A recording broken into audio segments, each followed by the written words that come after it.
Hey kids, this is Aaron from the podcast That Wouldn't Die, and Kevin and I use Zencastr. You think you're better than us, that you're using something else? You're wrong.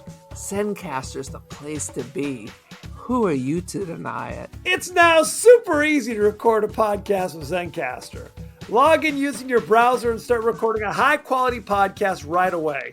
Record studio-quality sound and up to 4K video with your guests. Go to zencastr.com/pricing and use our code DIEHARD and you'll get 30% off your first month of any Zencastr paid plan. We want you to have the same experiences we do for all our podcasting and content needs. It's time for you to share your story. Only a fool will give up a chance for a 30% discount.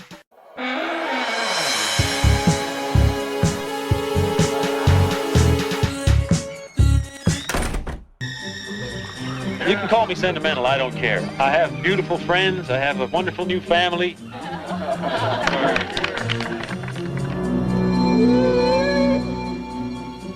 So what do you think? Can we give this little guy a home? Sure. That's my girl. He's a wonderful man, and he wants to care for us. I don't know. There's just something about him. Oh, that guy in Bellevue that killed his whole family. Cut him up with knives. Maybe they disappointed him. Welcome to the latest episode of the podcast That Wouldn't Die. I'm your host, Kevin. With me, as always, is Aaron. How do you? This week, we're discussing... That was a long pause. Yeah, my phone started vibrating. This week, we're discussing the horror classic... The Stepfather from 1987, starring Terry O'Quinn and Jill, and I always mess up her last name, Skolin? Unclear. We've done movies with her before, and I always butcher her last name. Cutting class. Cutting class. And I didn't even mention the forgotten Charlie's Angel, Shelley Hack, is in this as well. Absolutely. So it's an all-star cast is what I'm trying to say. People whose name I can't remember, and actors I don't remember what I've seen them from. Anywho, and when we say Charlie's Angels, we're referencing the series from back in the day, not the movie franchise. That's correct. Back in the 70s, there was a popular private eye show called Charlie's Angels, and briefly starred Farrah Fawcett, who you probably don't remember if you don't remember Charlie's Angel. Let's be honest. Jacqueline Smith, who you may remember from Target, her clothing line. I thought it was Kmart. Oh my! You're absolutely right. Not Target. Wish it was Target. She wished Kmart, R.I.P. Oh God, help us! Maybe Walmart brought it. All the marts merged into something. Then, and Kate Jackson was the third one. Farrah quit after one season because she was far too big a star. Although, like I said, Pam Anderson before she was Pam Anderson. Correct. But it's one of those things, she left the show, and then what did she do? Yeah. That's the question. They have men in their ears, partners, not agents or anything, but whoever they're dating is giving them advice. That Majors? Oh, okay. Yeah, Lee Majors. Tommy Lee Majors that pretty much f***ed up their career. So, Farrah Fawcett quit the show, and she was replaced... No, Farrah Fawcett was in that sci-fi movie that we did. Saturn 13. Saturn 13. Correct. She did some other things. She did, like, The Burning Bed. The Burning Bed. Right.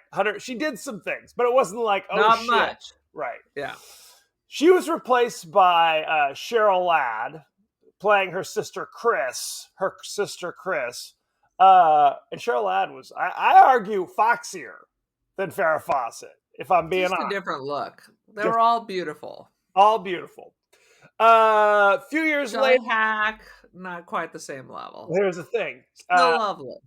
Kate Jackson, at this point, was like, you know what? I'm supposed to be the star of this goddamn show. Why am I... Sabrina. She was Sabrina the smart one. Which means she was the smart one. That means the rest were dumb. And I named our cat Katie after Kate Jackson because she was so smart. Is that true? That's 100%. That is facts. That is science. You say it means that the other ones were dumb. What it really means is Kate Jackson was about 5% less attractive than the other two. Is what it really means. So therefore, she's the smart one. Oh, this is a So little glimpse inside the mind of men. it's true. Thanks for pulling back that curtain. That's how we do. So she quit the show in a contract dispute because she thought the show sucked and her part wasn't as good. So she quit after demanding more money, and she was replaced for one season by Shelley Hack. I was going to say the star of The Stepfather, but let's just say an actor who appears in Stepfather. Okay. But audiences didn't like her. They said she sucked, so they fired her after one season and replaced her with Tanya Roberts. Roberts, R.I.P. I think. I think you're right. I think she died, and the show died, basically. Like, there was one more season or so with Tanya Roberts, and then the show was canceled. So Jaclyn Smith was the consistent. Jaclyn Smith was there. She was the very attractive brunette. Very attractive. I mean, in a way, it's like, it always seemed in my mind that Jaclyn Smith was kind of overshadowed by whoever the blonde woman was to her left. She was like the classy good looking. Yes. Versus the blonde girls were more kind of like the goofy but blonde. Jaclyn Smith, a fox. Stone cold fox.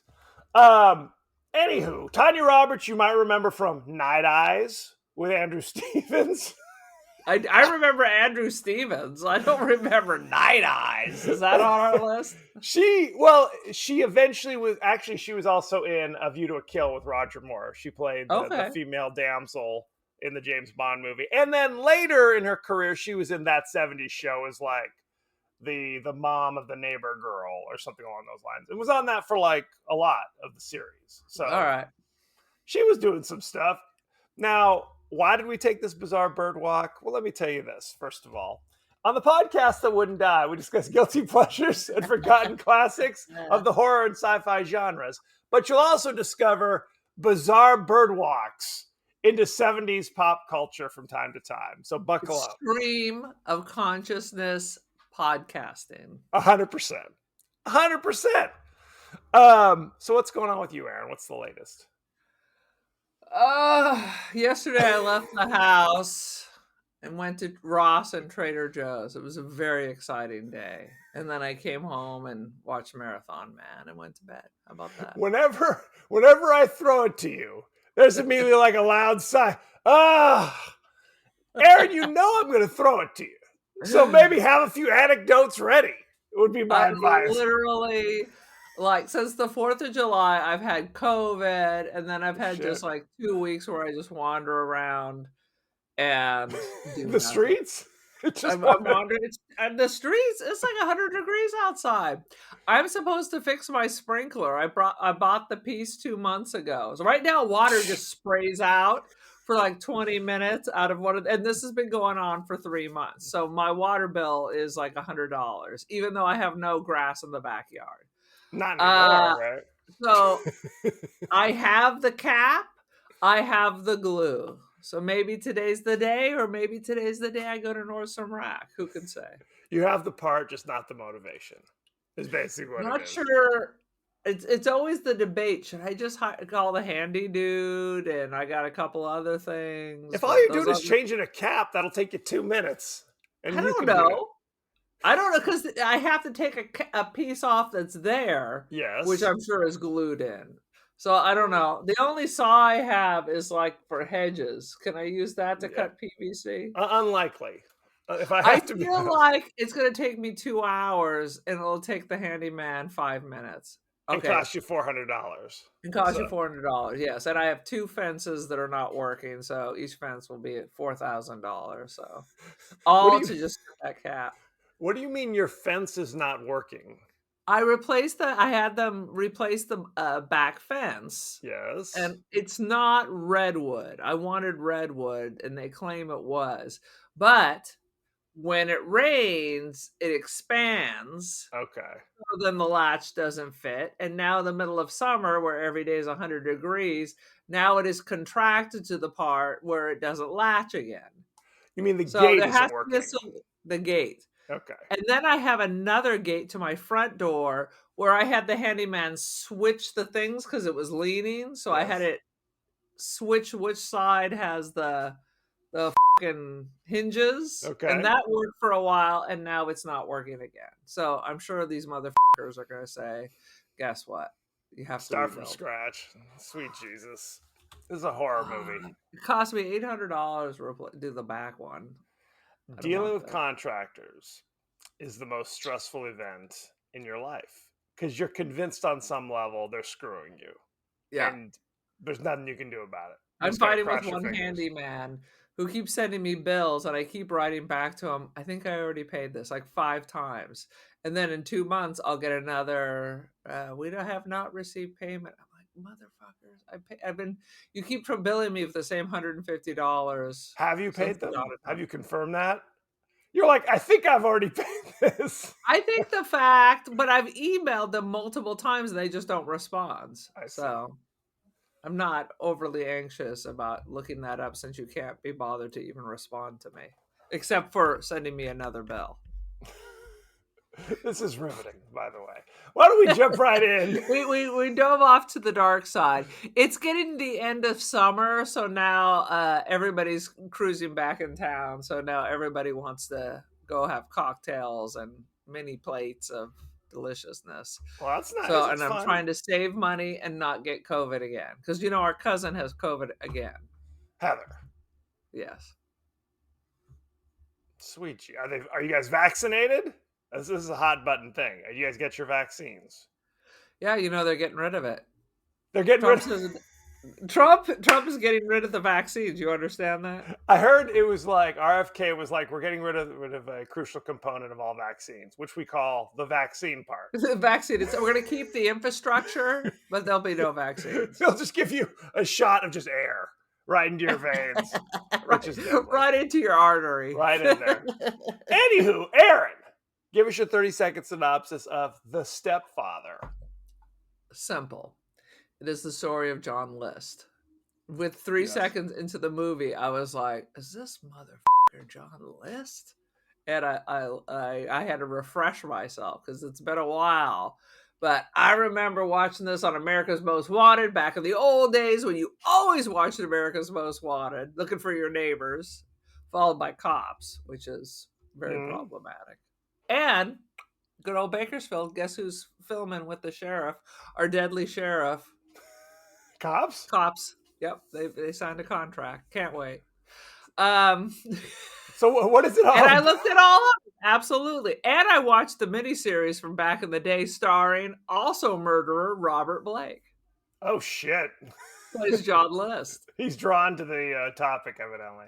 So who's John List for people who don't know, Aaron? What is it about? John List, who is all over the internet. So John List is this guy who... So for the reason is financial problems in the family, and the children, they're not respecting it anymore. They're falling away from God. Decides to just kill his family. So he killed his wife, he killed all his children, and he killed his mother, who was living in the attic apartment. And split town, changed his identity, and remarried. 17 years later is featured on America's Most Wanted. Boom. Found recognized remarried with kids. And the miniseries kind of implies like things were getting out of control again, and maybe it's time to recreate. It's interesting because I looked that up too, but some sources say that the movie actually came out 2 years before the Unsolved Mysteries episode aired. Well, they just knew. John Walsh knew. John Walsh knew. Well, and the tragic thing, if it is really a financial issue in his mind, it turns out that the stained glass in their ballroom in their mansion is Tiffany and Company. It was worth over $1 million. Well, what they said was, and again, this is the real story, not the movie, that they lived in a mansion. They lived in a mansion. He dragged the bodies all into the ballroom. Correct. He basically, and the issue was, the business where he worked shut down, and he was laid off. And he was so ashamed that he'd get up, get dressed, and go look for work all day. Wouldn't tell anybody that he'd been laid off for however long, for months. Right. For months, until like money basically was nowhere around. And to make things crazier, when he killed them one at a time, his last son was playing in like a football game or something. And he went and watched, I think. soccer. He was watching the game, picked him up, brought him home, And then killed that's the him one too. who fought him back. Right. Everybody else, he snuck behind him and shot him in the head. Cranked up the air conditioning in the house, left all the lights on, took all the photographs of himself from the house, so that later this when was they were not spontaneous. This is very well planned. He didn't want people, the newspapers or the police, to be able to put his photo in the newspaper and say, "Have you seen this man?" So he took all the photos of him from the house. Canceled the newspaper subscription. I think they held the mail. Requested the mail be held. Yes. This was super premeditated. Right. Crazy. It's all the shame, I guess. The shame. I notice he doesn't kill himself. No. We're not doing that. Well, and you've seen this before, where it's like somebody's in an unhappy marriage, and it's easier just to kill the entire family than just get a divorce. How is that ever easier? That seems so physically demanding. It's crazy. Even if you remove the emotions, right? It seems so physically demanding. You could have just cleared out the bank account, or you could have just bounced, because killing your whole family didn't bring you any money. So you could have just ghosted everybody. Absolutely. You could have done everything you did without murdering anybody. Without murdering anyone. Right. 100%. No, I mean, there's no rational explanation. Whenever they do these things, it's madness. But honestly, that's really not what this movie's about. I mean, the movie's not about the motivations, right? Because the movie starts with Terry O'Quinn having already murdered his first family or whatever. Right. And they never explain why he did it. Clearly, he's just crazy. That's what we're supposed to think, that he got a screw loose. He has expectations. Right. You're right. It's supposed to be an Ozzie and Harriet type family situation is what he's looking for. And I guess when it doesn't fit that, I got to just kill everybody and start over. Yeah. You see him start to glitch. When things start to fall apart, he starts glitching out and is looking for the next family. Right. Which was, that was a creepy moment. Let's go back. Had you ever seen this before? No. Had you ever heard of this before? It's good. Oh yeah, I've heard of it. I've never seen it. I thought it looked goofy, but actually it was pretty good. Honestly, it is so close to being almost like a documentary and less of a horror. I mean, it's like, this is John List's story if it was a cycle, because you can see it playing over again. Right, 100%. In the miniseries, it tried to make it look like things were glitching out at the second marriage. But again, let's not mix up the documentary about the real person. I'm just saying that's interesting. If this was inspired by, it was just the kernel of a guy who murders his family and then changes his identity and joins a new family. Everything else is entirely unrelated. Just to be clear. I mean, they use the idea that things were falling apart, that he has this I mean, they use all that. They even have the psychiatrist saying, "Oh, it sounds like your parents must have been very strict." They were trying to drop in some little pearls of background. We got to talk about this. Yeah. So I had heard of the Stepfather movies, and I think I had said briefly I had seen parts of Stepfather 2. But I had never seen... Which makes no sense, because, spoiler, at the end of this movie, the daughter shoves a knife directly into his heart, although he was alive way too long, and Shelley Hack shoots him like 3 times. Correct. Is he RoboCop? Is he Stepfather? So I saw parts of Stepfather 2. Not enough to really know what it's about. I guess the evil stepfather. I knew that much. I only saw the first one probably like 6 months ago. It was on Joe Bob. And at that point, so that's what's funny. When I started to see Terry O'Quinn and other things, I always was like, that's the stepfather. I know that's the stepfather. And I've seen him in other things, but I never saw Lost. Well, because he was in Tombstone briefly. He was just kind of in things. Wait, Tombstone, the series? There's no such. Is there a series called Tombstone? Oh, that's Deadwood. Never mind. I'm talking about the movie with Doc Holliday, I didn't Val see Kilmer, that. and the whole thing. Not a big part, but he's in it. He's like, I think he's the mayor of Tombstone or something. I mean, honestly, that's 1,000 years ago. For you, for me, it's just like yesterday. Let's jump right in to the highlights here, Aaron. You got anything? Dude, first of all, the young actress who plays Stephanie's voice is so irritating. Yet, it doesn't stop her from getting horror movie things. So not the character, the actress is what you're saying. I would like to make a nod to this is clearly an 80s because you've established this is a 16-year-old. So it's important that you show her naked in the shower. What the and Terry O'Quinn, we got to see him. That he's got one of those 70s wide asses because he's been laying in the sun. I think we even saw a bit of the peen. You absolutely saw the bit of because you think it's just a butt shot, but then he walks by the medicine cabinet. You got to make a turn, right? You can see it in both of them. Yes, dingle dangle dingle. Yeah, good Lord! I'm like, we're supposed to be seeing 16-year-olds naked, and it's an alluring way. They made sure you gotta scrub those boobs up because that's the dirtiest part of your body. It was her first, last, and only nude scene in a movie, and she was hesitant to do it. She was like in her 20s at the time. She was This wasn't Lolita. But it's implied that she's 6. I mean, it's not implied. Stated she's 16. She's so a high this school is student. Inappropriate. Yes. Yeah. Well, the idea being is the director convinced her is it's just like when you're in the shower in these moments, you're in the most vulnerable position you can be in. Is the idea.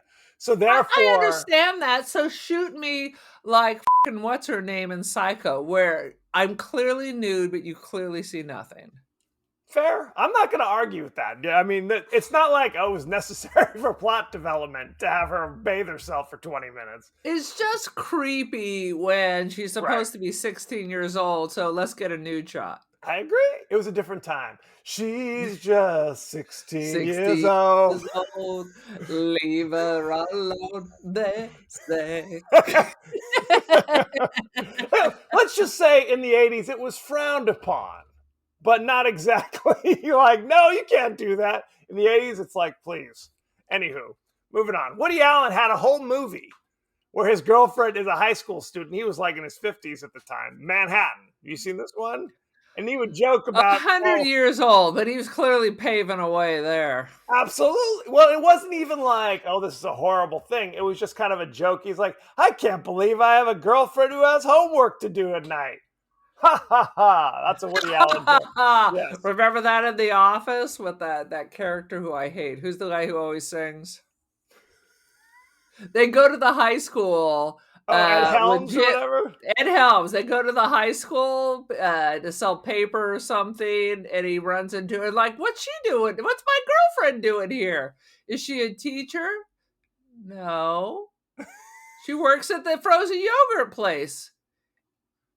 And Jim thinks it's one of the teachers, and it's like the little girl with the hoodie and the trapper keeper.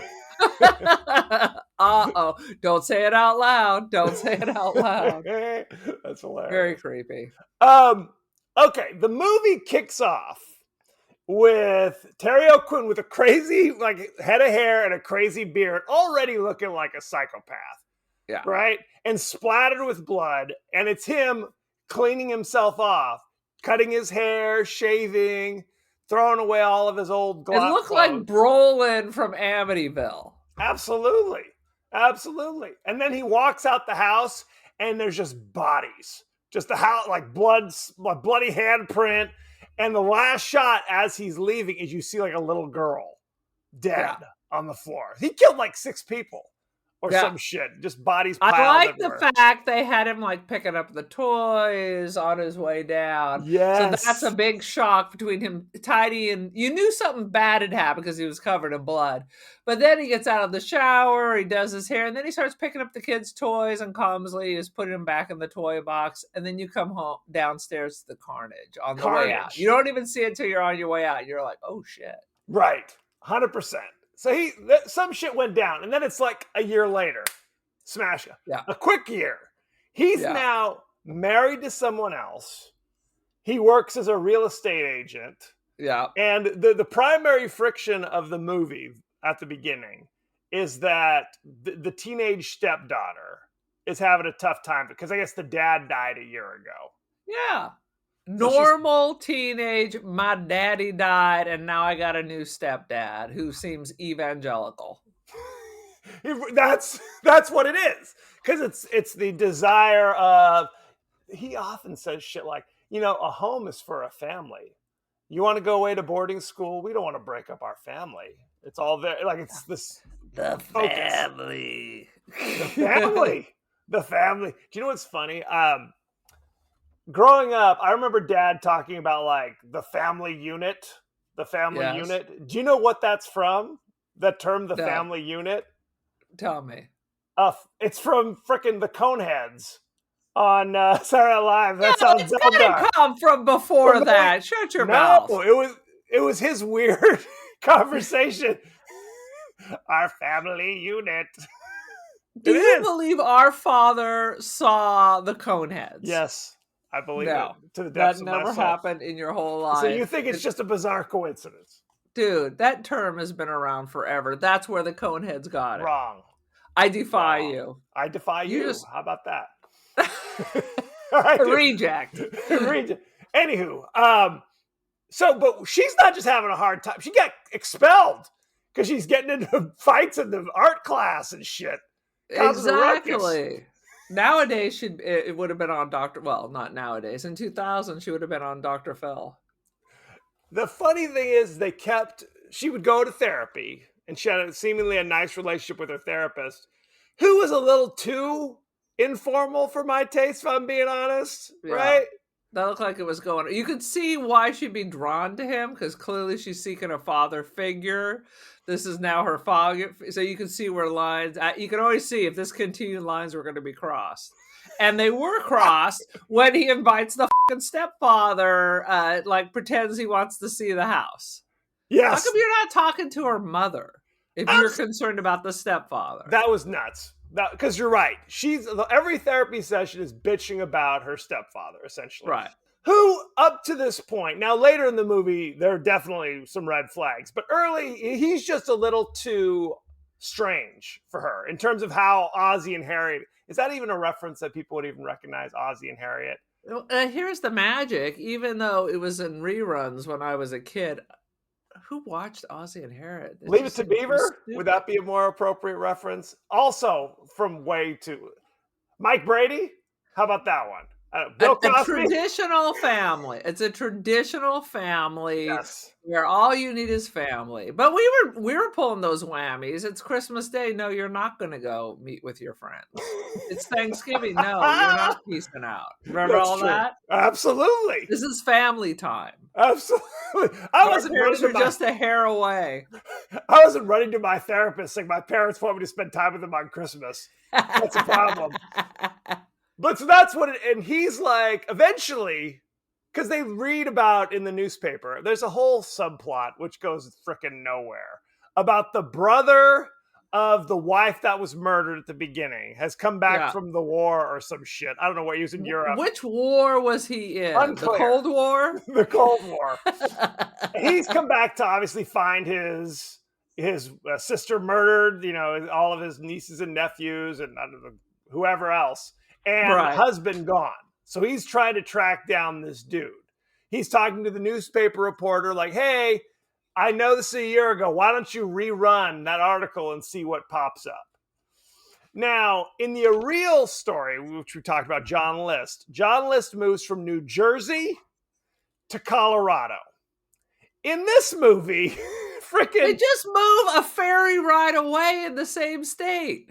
Same city. It's still all like Seattle. It's just like on the other side of the sound or some shit.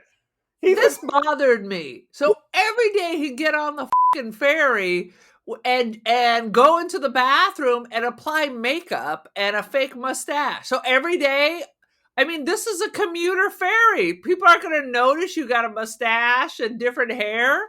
Well, that's later. Every day. That's later. Let's get the out of the bathroom. I have seasickness. Right. There's a whole thing going. That's later in the movie. But the point being is that he doesn't go very far. He murdered somebody in this area, and then he's like, a ferry ride away, and now he's set up shop in this other area. And now he's setting up shop another ferry ride away. That's later. That's later in the movie. And the way he changes his mind is crazy.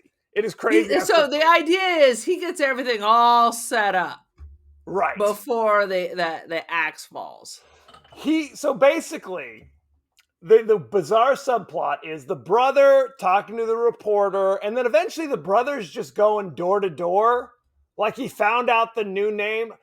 Does Jerry Blake live here? All the people who are recently married. That's what it was. Okay. Does Jerry Blake live here? I mean, he's going to. And then there's another scene where he goes to a door, and the person thinks he's a cab driver. Do you live here? Not for long. I'm out of here. Not for long. I'm out. Unrelated. We've never seen these characters before. And he's about to fight the guy. It don't matter none. Do you know who this man is? Oh, yeah, that's the guy who sold us this condo. Okay. I mean, does that prove something? I don't know. Well, I guess it proves something. Unclear what it all means. Anyway, moving on. So, and pardon me, please. As a real estate agent, you're licensed. I don't know what's going on in Washington State, but in California, there's like screening because you're dealing with contracts and people's money. You don't just roll into town and now I'm a real estate agent. And then you roll up, now I'm an insurance agent. All these are regulated jobs. That's true. That is a fair now I'm a doctor. Now I'm a teacher. Now I'm a neurosurgeon. Do you have any anything? Here's my resume. Because it is later in the movie where he's like now going to start selling insurance. They're like, have you ever sold insurance before? Oh, yeah. Oh, they used to call me Mr. Insurance. Mr. Insurance. You don't need that number. Don't look behind the curtain. Let's go. So anyway, the whole brother thing, we'll talk about that in a minute. But so Stephanie is complaining to her therapist that she thinks, based upon this article, that maybe her stepfather could be the murderer guy. And that seemed like a stretch, because at that point, she hadn't really seen anything that would remotely suggest that, other than he's a stepfather. Yeah. Right? So it's bizarre. The therapist calls the house and wants to speak to him. And he's like, tell him I'm not here. And if he calls again, tell him I'm never here. His wife does not go like, why? What's up, bro? Why are you avoiding? All these movies of this time, whenever a stepfather moves in, it's like the wives have turned their brains off and just hands over the raising of their children to these other people and cannot be involved. I would be screaming down the stairs, get up here. This is important. Take this freaking call. I'm sorry. He won't take the call. Can I come in? I mean, I would be livid. This is the therapist. I would be livid. This is your troubled teenager's therapist saying, I need to talk to you about something. And you saying, I'm not taking this call. Clank. Makes absolutely no sense. It's just bizarre. Like it makes no sense that he's the one who takes her to all her therapy appointments. That's true. You just see him creepily sitting outside in the car from their window, waiting for her. Does the mom do anything? Does she have a job? So she vacuums, I guess.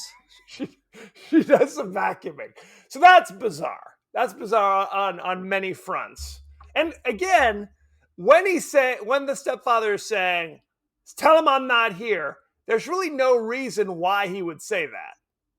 right? He doesn't know anything. He doesn't think that the therapist suspects him of anything. He doesn't even know what the therapist looks like.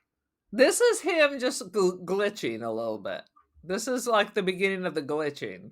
Bizarre. So the therapist takes it upon himself to pretend to be a prospective home buyer to meet the stepfather and have a conversation with him. And it's bizarre. It's bizarre because the therapist is saying shit to kind of trigger him. Like he's trying to get a reaction. He's like, I never had much use for a family. I guess that's good for some people, but I don't need that kind of crap. Am I right? Am I right? Yeah. It's ridiculous. And you know what else is ridiculous? They're showing, he thinks this is a prospective home buyer. Yes. Why are they showing the house in the pitch black? Every room is pitch black. I don't see people walking around turning on lights. What kind of shit is that? Just wander around here. Why would the house be in the middle of a remodel while it's for sale? Right. Wouldn't you buying the house want it to look the way you want it to look? Correct. You'd think. I'm not a house flipper, so I'm not sure how it And works. by remodel, there's just weird paper on the floor. There's wallpaper hanging down, and then there's just planks of wood against the wall. Unclear. Are they rebuilding the wall? Why is there wood here? Unclear. It's dumb stupid. And if you wanted to actually have a conversation with the dad, once you got inside, and you'd be like, okay, this is who I am. Right. Like he's trying to do some CIA check on this dude. He is. Now I will say this: go ahead. We haven't even discussed that this dude's a mandated reporter and has a client saying, "I'm frightened of my stepfather." Well, that's why he's taking the law into his own hands. We've determined in every movie you never report it. You go in and handle it your own self. Handle it your own self. That's what they always tell you. That's the first line of the first page of the therapist handbook. Handle it your own self. Yeah. But I will say, what I was going to say is that when Terry O'Quinn starts murdering people, it kind of comes quick and unexpectedly. Yeah. Right? Because you'd think like if this was a rational person, this is an overreaction to murder this person. So he's talking to the therapist, and then he just casually turns around and grabs a log and then just beats him to death. Well, because he knows he lied. So Right. now he could be anybody. Correct. Because he lies, he says he's single, and then he talks about a wife. So click. Right. 100%. You're right. He's like, who sent you? Who? If you beat him to death, he's not going to be able to tell you. That's science. That's fair. Now, that being said, if a guy is hitting you with a log, you can move away. You can even run away if you're so inclined. That would be impolite. You don't have That'd to be get down rude. on your knees and say, let me help you out here, big If guy. you could just hit me right in the back of the head, that'd Just be okay. one swift crack and we should be done. And what happens? He like wraps the body up. I don't even know what happens. They stuffed him in a car and lit it on fire and pushed it off a cliff. It wasn't. He didn't disappear. What do you mean? I don't know what happened to him. It was so like you're not going to notice that That's right. the gas can is open. Who just slides off the end? I mean, there's going to be newspaper left in there. I mean, CSI is a bunch of bullshit, the TV show, but there was some science back then. You're right, 100%. Now, that's the thing. Typically, cars don't automatically burst into flames when they run off the road. I mean, that's the other thing. Nor do you get a mushroom cloud because my ex-husband accidentally caught my Jeep on fire and I watched it burn. There was no mushroom cloud. There was a pop. And that was about it.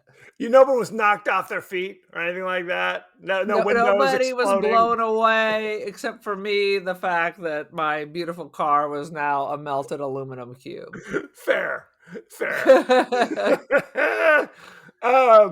So at this point, homie is now like, I'm going to change my identity again. And now I'm going to go and I'm wearing a fake mustache half the time. I've bought a new home and I'm already hitting on the neighbor next door. Oh, is there a father in the house? No. If you know what I mean, big boy. Would you like a father in the house? No, he strikes while the iron's hot. No question. Yes, I feel he is not a go with the flow kind of guy. He is not mentally equipped to deal with no or any kind of thing that has to do with actually being part of a family. Right. He doesn't want to have to do anything. He just wants it to be all perfect and normal. And those are the fun scenes where he like goes down into his workroom. Stepford was built for him. 100%. If he could have Stepford children also. He goes down into his little workshop and is just bitching and slamming shit and God damn it, what the hell? And of course, the stepdaughter Stephanie is like getting some cheese out of the fridge or whatever the hell she's doing. And she just hears him over there ranting and raving. Ah! Oh, sorry, hon. And he's good in this because he has those freaky breaks and then he kind of like collects himself and he's just like, oh, dude, he is good in this. He's really good in this. I mean, really, if you move bits and pieces of this, it could almost be like just a suspense movie versus a horror movie. Yes. I mean, this he could have been the guy who played John List, you know? Well, and I think when they were making it, initially it was going to be kind of a psychological thriller. Right. And then they realized in this era, this is more of more blood. This is the slasher era, is what it is. That's really what made the difference between a psychological thriller and a horror in this, and that is the blood. The blood, I think. And the repeat, because otherwise, I mean, this is right on the edge. It's right on the edge. Especially if we could have had some childhood flashbacks from him, you know. I mean, I like that they had the doctor. We're getting a little scratch on the surface. A little scratcheroo. No, well, and that's the thing. It's like, ask yourself this. When you watch Silence of the Lambs, is that a horror movie? Right. It's a thriller. To me, it's a thriller. Right. But, I mean, the definition of horror is that it's to scare you. And it is scary. So I would call it a psychological thriller / horror. Well, what is it? It's like, I read something that talked about how suspense is when you see the bomb under the table, but the people don't see it. So you're, as an audience member, you're seeing the countdown and, you know, the tension is slowly building. And I guess that's kind of the difference. That's the thriller versus... I mean, that's Psycho. You definitely see it before she sees it. Yeah, it's true. Anywho, so he's got a new job. He quits his job at the real estate agency. He's got a new job as an insurance salesman. And he comes home, and that's where the shit turns. Because his wife is now suspicious of him. So she calls... She's trying to get a hold of him. And calls him. They're like, oh, no. He quit like 3 weeks ago? Something like that. Something like that. Ago. And she's like, what? And of course, no cell phones then. But what's cool is when she confronts him, does not break. He's like, it's that new girl. I'm going to call her right now and said... How hard is it to remember my name? And he gives the wrong name. This is the best part right here is where he just glitches out. He gives his new name that he's already started to adopt. And she's like, what? And he's like, oh, well, who am I here? Exactly. It's like, it's the glitching Stepford wives. Yes. I've lost track of which story I'm in. Right. I'm Jerry Blake here. And then turns around and just pops her with the phone. It was so extreme. I was like, oh, shit. And totally unexpected. That's what I mean. When he turns violent, it's just like, wow. I didn't see that because there's no buildup. It's just, I'm totally cool, totally calm, violence. Boom. When this started off, I thought this was going to be ridiculous because he appears to be so nicey nice. I'm like, this is going to be irritating, but he does play it in a much more complex level. Oh, no question. This is not trash. I'll have to say.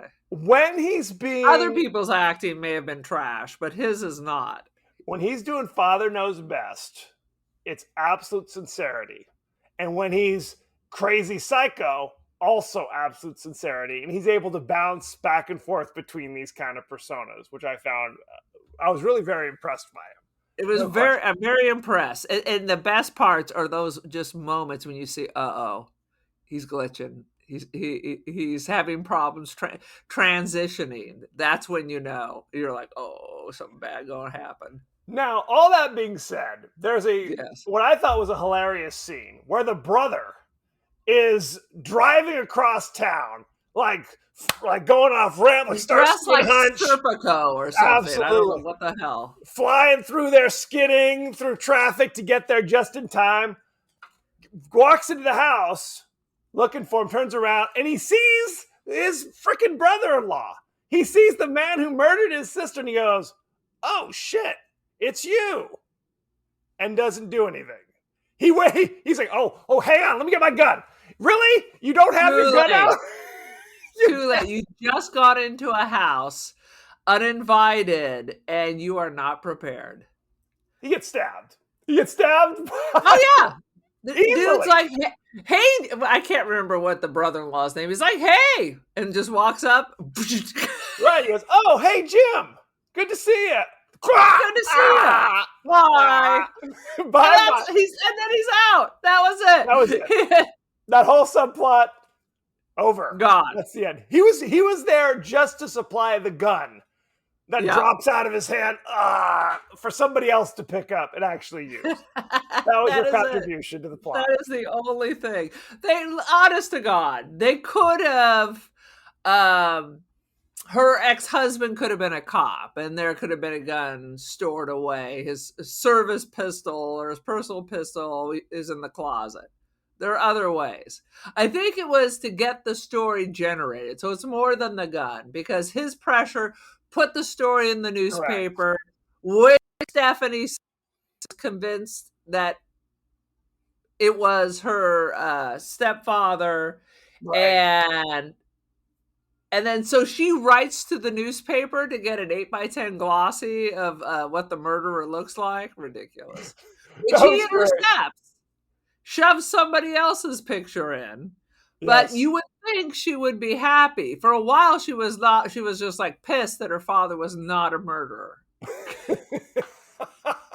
You're right. And then for a brief moment, she turns it around after they got rid of the psychiatrist, and the whole house is happy until she gets a boyfriend. So like for a day and a half, all was at peace. Correct. She liked her stepfather, and then a boy kisses her, and he accuses the kid of trying to rape her. That was so bizarre. That was not as bizarre as Shelley Hack just slapping her daughter out of the blue. You're like, what? She's a little bit stepfather as well. That should have been when your daughter got expelled from school. Where was that slap?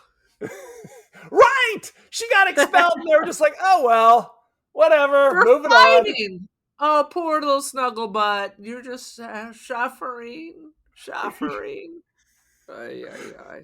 So, and the last 10 minutes are kind of typical slasher movie fare, where you have naked Stephanie in the shower, being pursued by the stepfather, and then Shelley Hack appears from the basement, crawling up the stairs with the gun, and misses quite a bit, if we're being honest. But she does hit him once or twice. She's had some head trauma. Correct. Her balance might be a little off. Well, but then it's like, so he drops the knife that he was going to use to stab Stephanie. And now Stephanie is crawling on the ground. Why is she crawling on the ground now? I can't move either. Why? Can't you just get all up? paralyzed. Help me. Why are we all crawling? What is happening? So then she stabs the stepfather. Credits roll. Dude. Yeah. Good stuff. Any last ridiculous thoughts? It's the usual slasher at the end. It's the usual slasher mistakes. You have a butcher knife, so let's make sure we stab him in the arm. I thought it was like the armpit at one point. I'm like, high special effects. Help! Stab me right in the armpit. He got my armpit, my lymph nodes.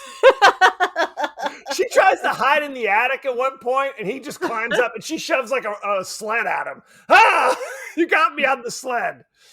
And then he falls through the roof. It's like Christmas Vacation. It's a whole. That's the first thing I thought. I'm like, it's like Chevy Chase and Christmas Vacation. Absolutely. Without the beautiful music. It's a horror story. Any last thoughts before we go behind the scenes? Better than I thought, for sure. Better than I thought, no question. Let's take a look at behind the scenes.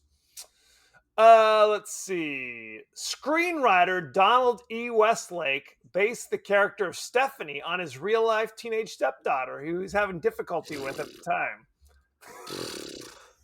That is fascinating. Well, Lord. The good thing is... A difficult teenage stepdaughter? What are the odds? The good thing is she's the protagonist. It wasn't like it was the horror movie, The Stepdaughter. You know, that would be more problematic. Dude, where's that movie? I think we need that one.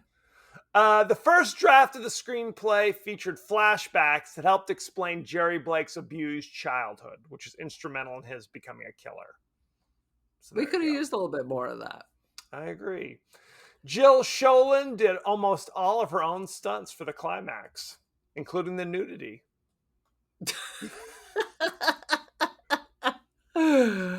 I hope she got an extra $5-10 for that. Bless her. 5 or 10. The film takes place in the fictional town of Oak Ridge, Washington, located on the Kitsap Peninsula. Isn't that nice? Interesting. That is interesting. Entertainment Weekly ranked this as the 22nd scariest movie of all time. I don't know if it's scariest. I'm definitely not having bad dreams. Well, no, maybe I did have bad dreams after I watched this. That's when I woke up and I had the dream that the doctor told me I needed licorice because my blood pressure was too low. There's that licorice again. Maybe it's snuck into my head, but yeah, it really reminded me of like an 80s true crime reenactment. Absolutely. Originally, they wanted Jerry Blake to whistle the Barbra Streisand song "The Way We Were," but the rights proved too expensive, so they did Camptown Races. That would have been kind of nice. I mean, they bought a Pat Benatar song and a Divinyl song, so maybe they cashed those out. They could afford a little Streisand. Well, especially if it's just somebody whistling something for 5 seconds. Anyway. That could have been like what was the John Denver song in Final Destination? Oh, right, Almost Heaven. Yeah, it was not. It was not "Take Me Home, Country Roads." Anyway, Stephanie's mother, or Stephanie, Jill Schoelen's mother, was played by Shelley Hack, who's only 16 years older than her, and Terry O'Quinn played her stepfather, who's only 11 years older. Oh, what? He was only 11 years older? Oh my God. He was pretty fit. And we know because we saw him naked. He was pretty fit. It was kind of shocking. He was pretty fucking fit. He was a lean, mean machine. It wasn't Stanley Tucci do some damage level. With his hammer. It wasn't Stanley Tucci level, but it was still kind of surprising. Who is? He's too tall. Yeah. When you're shorter, you get you can really bulk out versus tall people. Terry looks like he's tall. That's true.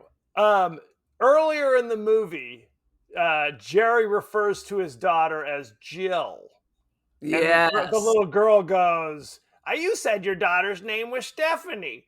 Jill's actually, as we know, the name of the actress who played Stephanie. So I don't know if it was an accident and the little girl just improvised something. Unclear. Well, little sass girl, it's possible for people to have more than one child. Absolutely. So shut your trap.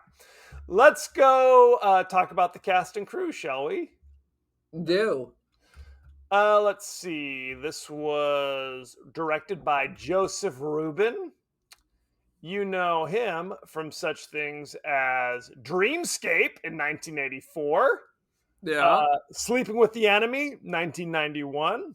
Oh, I saw that one. Stepfather in 1987. And The Good Son in 1993 with Macaulay Culkin as the bad son.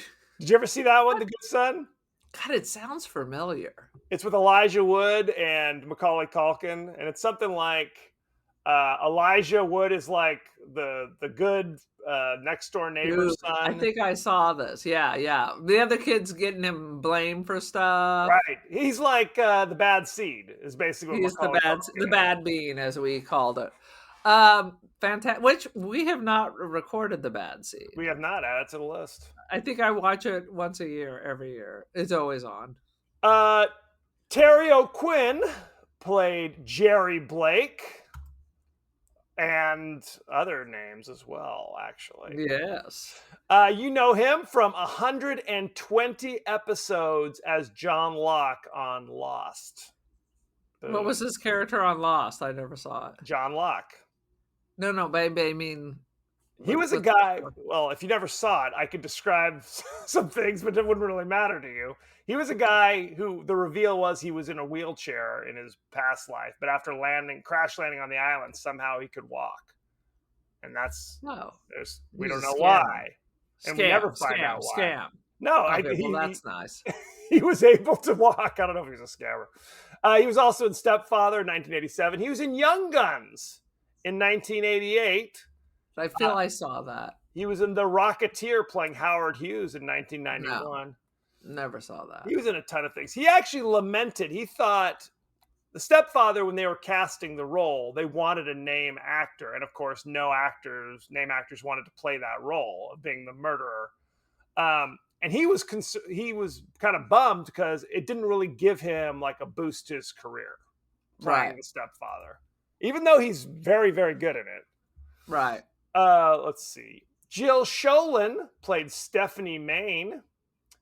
You know her from such things as The Stepfather in 1987, Cutting Class in 1989, Babes in Toyland TV movie in 1986, The Phantom of the Opera, the non-musical version starring Robert Englund as the Phantom in 1980. The non-music version. Boo! Boo!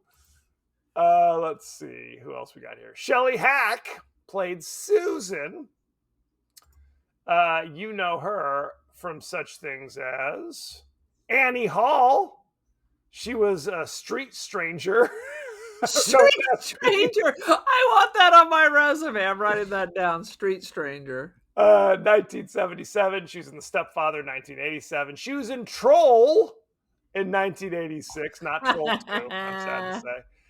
She was in The King of Comedy in 1980. Dude, that's right. She was like one of the secretaries. I have to tell you, if you have not seen The King of Comedy, it's amazing. Have you seen that? I haven't. I'm familiar with it. It's Martin Scorsese, Robert De Niro. Exactly, about crazy and Sandra Bernhardt's in it. No, it's amazing. Absolutely. You have to see it. It's all psycho. And she was in 25 episodes of Charlie's Angels playing Tiffany Wells. So, very sad. Womp. Stephen Shellen played Jim Ogilvy, the brother-in-law trying to track down what happened. You know him from such things as A River Runs Through It in 1992. I did see it. Gone in 60 Seconds in 2000. Maybe I saw it. Very small role. The Bodyguard in 1992. And Casual Sex in 1988. It has a question mark. Have I seen the entire career? I feel like I've seen every one of those movies. Not that I remember him in it at all. No, he's not a big star by any stretch of the imagination. I think that's about it. Let's look at the rating, shall we? The Stepfather on Rotten Tomatoes currently has 89% fresh. How about that? Yeah. What do you think the audience gave it? 90. 65%. Whoa! People inclined to watch this movie were like, not enough. Not enough. Not enough underage nudity, not enough blood. Pauline Kael of The New Yorker says, The Stepfather is a cunning, shapely thriller, a beautiful piece of construction, but it could be easily overlooked because it has a placid surface that resembles B-picture banality. Okay, thank you, Pauline Kael. Okay. It Rod, resembles it, or resembles it. Pauline Kael. I think what she's trying to say is that it's easy to overlook its veneer and not see that it's good underneath it. I think that's what she's trying to say, which is not helpful. She's saying it looks like it's budget, but it's actually amazing. Is that what you're telling me she's saying? I think that's what she's trying to say. Unclear though. All right, move on. Roger Ebert, who has done literally every movie that we've discussed, he always has a Yes. review from the Chicago He always Sun-Times. Absolutely. While I was watching the film, I was distracted by elements of the idiot plot syndrome. Moments when only an idiot would have made such obvious mistakes. 2.5 out of 4. Not a fan. Not a fan. Now, let's turn to our resident in-house critic, AI Rex Reed. Rex, what do you have to say about 1987's The Stepfather? The Stepfather is a suburban slasher wrapped in a Hallmark card, with Terry O'Quinn delivering the year's most chilling PTA dad performance. Equal parts Father Knows Best and Fatal Attraction on a budget. Look at that. That was almost a positive review. I'm telling you, I think that is. So, Aaron, what is your review of The Stepfather? It's fairly positive. There are some moments that I wished it would speed up a little bit, maybe tone down slightly his goody good dad thing. But there are moments, honestly, when he's like doing the speech at his party about how he loves his family and he's almost to tears. I mean, the man knows how to act. Let's just say it. Absolutely.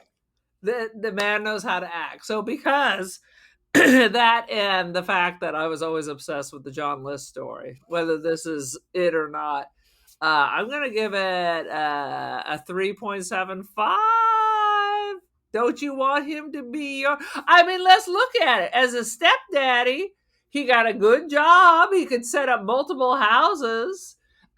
He's going to take your kids to whatever, their soccer practice. He's very affectionate. You just got to do what you're told. I mean, that's just good advice. Swipe right, kids. He may be coming to a town near you. Absolutely. So for that, 375.5 out of 5. 3.75.5 out of 5. Out of 5. Okay, fair enough. I agree. I 100% agree. It's 3.75 out of 5.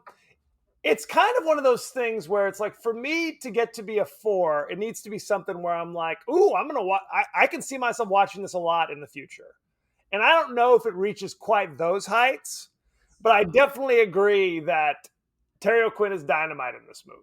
He's really right. The thing about this movie that makes it. If this was somebody else, this probably wouldn't have been as good. It would have gotten a higher rating if everyone else in the cast could have stepped it up the way he did. But they chose not. They made other choices. They chose not to. They said, no thanks. I'm going to mail this one in. So, such is life. It's good. I would say it's a hair below better than good. It's not great. It's not great, but it's enjoyable. It's enjoyable. And it's surprising because I really thought it was going to be trash. Correct. It has that thing where you're like, this must be crap. Oh, it's actually not bad. So there it is. Check it out. Any last thoughts on The Stepfather? I still don't understand how he's in Stepfather 2. Is it just the same cycle and you're waiting for him to glitch again? I looked it up. It starts with him in a mental asylum, evidently recovered from his wounds. After they pulled the knife out of his heart, they stitched it back. Or maybe it was a Frankenstein and they put an Abby Normal heart in there. And they did. Unclear. Anywho, so thank you very much. You can find us all across the social media landscape. We're on Blue Sky, Threads, TikTok, Instagram. You can watch us on YouTube. You can email us the podcast that wouldn't die at Gmail. Gmail. We're also on Apple Podcasts, Spotify, anywhere the finer podcasts are available. So don't forget to like, share, rate, and review. Won't you? Won't you please? Aaron, what is your social media situation?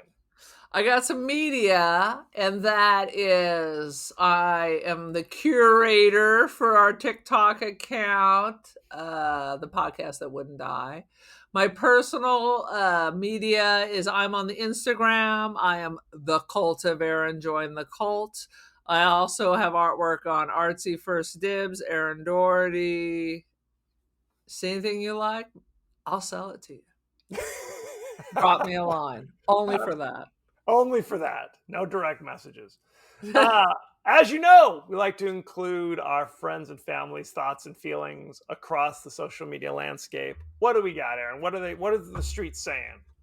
Tammy McDuckin wrote in about the new Ari Aster film, Eddington, and wanting to know if I had heard anything about it. And I have to say, I'm hearing very mixed reviews. I'm hearing either it's pure crap, or I hear the opposite, and it's genius. Have you heard anything about that? It's funny. My wife and I have movie passes. So we have seen basically everything. And there's one movie that's in theaters that we have not seen, and that is Eddington, which I've heard Go nothing see it. about. I did not know it was Ari Aster. You It's saying Ari it's Ari Aster. makes me Yes. not want to see it. I think we almost saw it yesterday, but It's about a small town during COVID and the personalities about how they're self-destructing. I've been down the Ari Aster road, and it's always very upsetting. So it's not. It is not my jam. upsetting, but it's always good though. It's definitely well made. I just don't know if it's my jam, if I'm being honest. Go and tell me about it. I'll have to. I don't even think it's playing in Bakersfield. It's not allowed. Okay, fair enough. Next week, we are doing the psychological thriller Marathon Man, starring Dustin Hoffman, Sir Laurence Olivier. You got Roy Scheider. You got William Devane. It's an all-star cast. It's another one of those movies where you are like Silence of the Lambs and such, where is it a thriller or is it horror? Or are there elements in it that are horrific? Right. Well, and I'm going to talk about this more on the episode, but I first heard of it because I was watching this DVD, like horror movie compilation called Terror in the Isles. And they would cut to those scenes with Sir Laurence Olivier and the dentist chair. Is it safe? Is it safe? Absolutely. So how can you watch Marathon Man? Well, it's on Fubo, it's on Paramount Plus, it's on MGM Plus, Philo. If you want to buy it or rent it, then you're going to pay some real money. It's on Apple TV for $3.99, Paramount. I had to go to a couple of different things, and finally I had to do the free 7-day sign up, which I have to hurry up and cancel before I forget. That's how they scam you. Right. It's Amazon Prime you have to pay. The good thing is I already own it. So the good times had by all. So check that out. Send in your favorite scenes, favorite quotes, comments, and questions, and we may talk about it on the show. So thank you very much, and be well. Be well, children.